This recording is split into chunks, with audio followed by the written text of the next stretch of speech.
Hello, Dr. Zakir again. So, the topic atrophic rhinitis, the second part, that is mainly dealing with the treatment.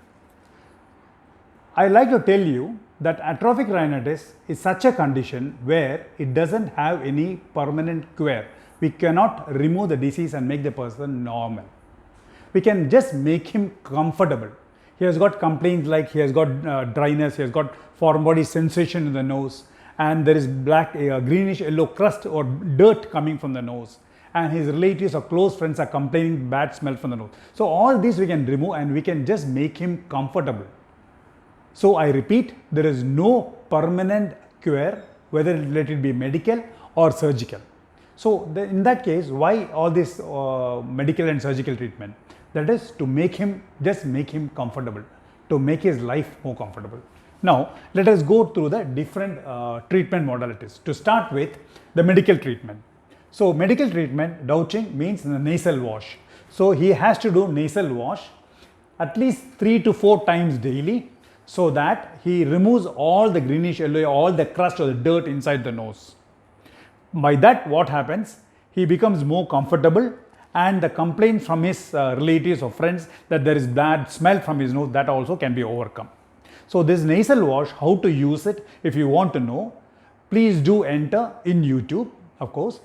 Please do enter Dr. Zakir Hussain ENT nasal wash. You will get the technique of doing this. So this nasal wash, it contains sodium chloride, that is salt, and sodium bicarbonate. It's a combination. Now the second treatment is estrogen therapy. If you have seen the first part video of this same topic, I have already mentioned in the types that we have 2 types, primary and secondary, of atrophic rhinitis. In primary you have type 1 and type 2. So when we come to know whether it's type 1 and type 2, when you have come to know that, we can decide whether the patient needs estrogen therapy or not. The third one is glucose and glycerin nasal drops, where we apply nasal drops 3 times or 4 times daily. So that nasal drops, it contains glucose and glycerin. Why this combination? Now this glucose, it comes in 25%, a little higher concentration, and 25%. Why? Because the glucose in that content, it doesn't allow the bacteria to grow. Usually the bacteria, it needs mucin content so that it can proliferate. But when there is high glucose, it inhibits the growth of bacteria. Likewise, there will be a presence of lactic acid. It creates an acidic pH, which is very unfavorable for the growth of any organism. Now that's what about glucose. Now glycerin. Why glycerin? Because glycerin, it moistens the nasal cavity and it absorbs water from the environment and gives a water lining, water coating inside the nasal cavity. It means, in short, it is hygroscopic. And glycerin has got a mild irritant effect. This irritant effect leads to some increased vascularity, which is of some benefit for these type of patients. So that is all about glucose and glycerin nasal drops. Now the fourth modality is placement of placenta extracts. So this is no longer done. It was done about 15-20 years back, and it has been stopped because of those days number of AIDS cases were increasing. So this type of the placenta, which is taken from a lady, from a lady, it is implanted. We have to get it, store it, and we implant it. So because of transmission and all the investigation needed, it has been completely stopped. It's no longer done, so I'm not going to mention about it.